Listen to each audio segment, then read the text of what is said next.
नमस्कार मंडळी, welcome to निराली माय चॅनल. आषाढ महिन्याच्या शेवटच्या दिवशी आषाढी अमावस्येला दिव्यांचं पूजन केलं जातं.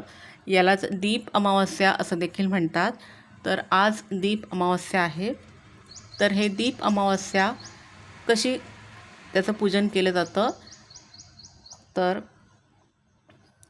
आज दिवसभर दिव्यांच्या पूजनाचा दिवस आहे, मुहूर्त आहे असं म्हटलं तरी चालेल.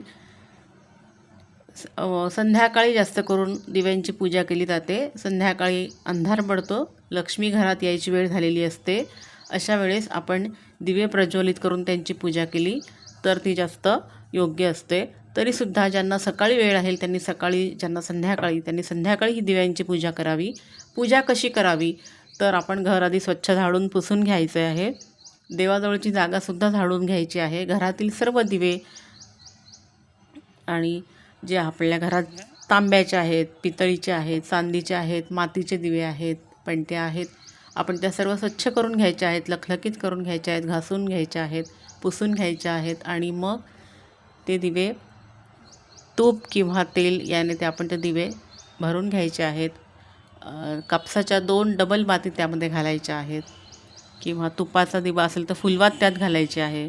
देवाजवळची जागा आपण झाडून पुसून घेतल्यानंतर तिथे लाकडी पाट किंवा चौरंग मांडायचा, त्यावरती तांदूळ अंथरून घ्यायचे, मांडून घ्यायचे. किंवा तांदूळ जर आपल्याला नाही घालायचे त्या चौरंगावर, पाटावर, लाल कापड घातलं तरीसुद्धा छान चालेल.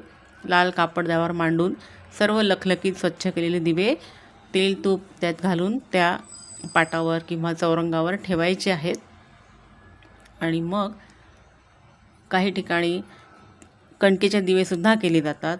कणिकेमध्ये कणिक भिजवून त्यात गूळ घालून ते दिवे वाफवून तयार केले जातात. त्यात तूप घातलं जातं आणि मग ते दिव्यांनीसुद्धा या दिव्यांची पूजा केली जाते. निरांजन किंवा या कणकेच्या दिव्यांनी या सर्व दिव्यांना ओवाळलं जातं. आता हे दीपपूजा कशी करायची, आपण आता चौरंगावरती दिवे मांडलेले आहेत, त्या दिव्यांना आपण दिवे प्रज्वलित करायचे. त्यांना हळद, कुंकू, फूल, अक्षता वाहायच्या, धूप, दीप, उदबत्ती ओवाळायची आणि त्यांना नैवेद्य द्यायचा, दाखवायचा. तर गूळ खोबरं किंवा दूध, साखर, लाह्या, बत्तासे याचा आपण नैवेद्य दाखवायचा आणि दिव्यांची प्रार्थना करायची. आणि दिव्यांची आरती, निरांजन आणि कणकेच्या दिव्यांनी त्यांना ओवाळायचं, औक्षण करायचं, दिव्याची प्रार्थना करायची, दिव्यांची आरती करायची. शुभं करोति कल्याणम आरोग्यम धनसंपदा शत्रुबुद्धी विनाशाय दीपक ज्योती नमोस्तुते असं म्हणून दिव्यांची प्रार्थना करायची, आरती करायची. आणि घरातील सर्व मंडळींनी, लहान मोठ्यांनी दिव्याला नमस्कार करायचा आणि घरामध्ये सुखशांती, समृद्धी नांदावी, त्याचबरोबर सर्वांना आरोग्य असावं यासाठी सुद्धा प्रार्थना करायची. आणि महाराष्ट्रात अशी देखील एक प्रथा आहे की घरातील जे लहान मूल आहे त्याला या दिवशी औक्षण केलं जातं कणकेच्या दिव्यांनी. तर असं म्हटलं जातं की तो घरातील लहान मूल म्हणजे घरातील तो वंशाचा दिवा आहे आणि म्हणून त्या मुलाला, घरातील लहान मुलाला या कणकेच्या दिव्यांनी औक्षण केलं जातं. हे कणकेचे दिवे नंतर मग हे गाईला दिले जातात किंवा स्वतः आपण घरातील मंडळी ते खातात. तर हे मुलाला औक्षण करण्यामागे सुद्धा कारण म्हणजे की त्याला कोणाची दृष्ट लागू नये, त्याला दीर्घायुष्य मिळावं आणि आरोग्य चांगलं असावं यासाठी सुद्धा हे औक्षण केलं जातं.